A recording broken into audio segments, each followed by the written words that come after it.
My earliest memory of Beth Orr is my husband, Bruce Dorsey, and I used to come to services pretty much regularly every Friday night. So my earliest memory, I guess, was when I attended my cousin David Cohn's bar mitzvah at the old Beth Orr in Mount Airy. I think if I've calculated right, that was in 1958. When we left Mount Airy, it was 150. We kept building onto an all-purpose room and then a magnificent synagogue. And then, of course, we outgrew it.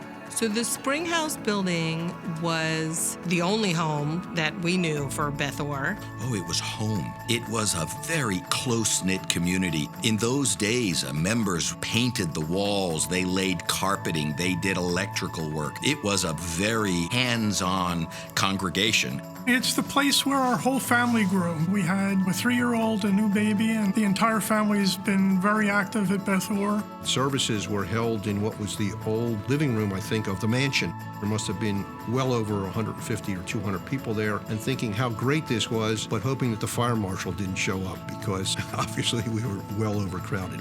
It became fairly clear that the Springhouse facility was not adequate for even our current needs at the time, let alone future growth. I and Elliot Titcher put together a long-range financial plan on how we could possibly pull this thing off. Once we could show the congregation it was financially viable, we took additional steps. We had to do the packing, which was the first thing. The stained glass was moved out of the old Beth Orr and moved in here in about 1 or 2 days. When I close my eyes, I think about the time that we left and walked with the tourists for, I guess it was about over 2 miles, 2.5 miles. I had been an officer and very involved with what was going on here, so I had the honor of marching one of the Torahs out of the old building and then marching here. One of the things that we did at this building was we wanted the youth to be involved. And my daughter at the time was vice president in Bafti, and I handed a Torah to her, and she marched the Torah into here.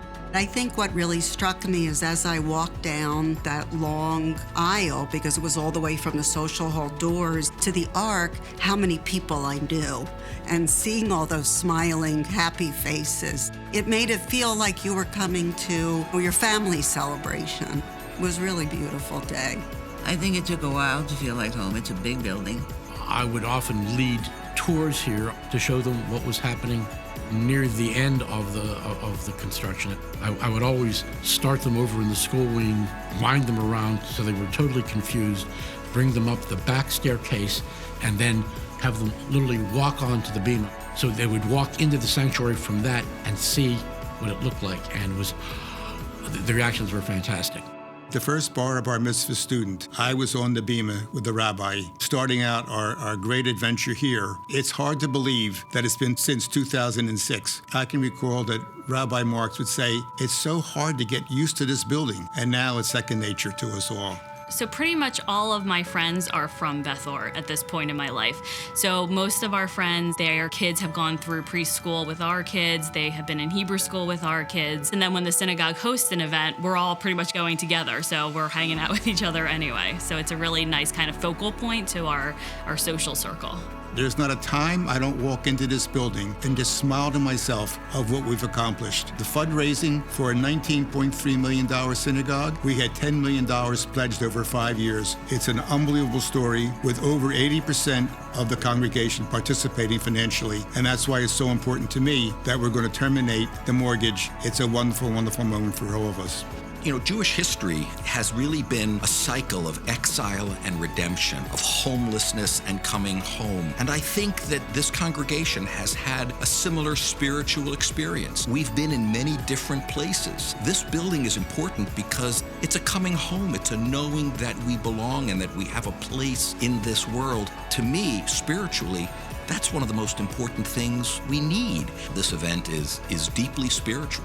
This is Beth Orr's new home, and it presumably will be our home for many, many years. Yes, it's a nice physical asset, but it's more than that. It's our cultural and religious and social home. Family in this house is the center of our community. We study and we pray, find meaning in each day. In this house, in this house, in this house. In this house is the spark of God's creation.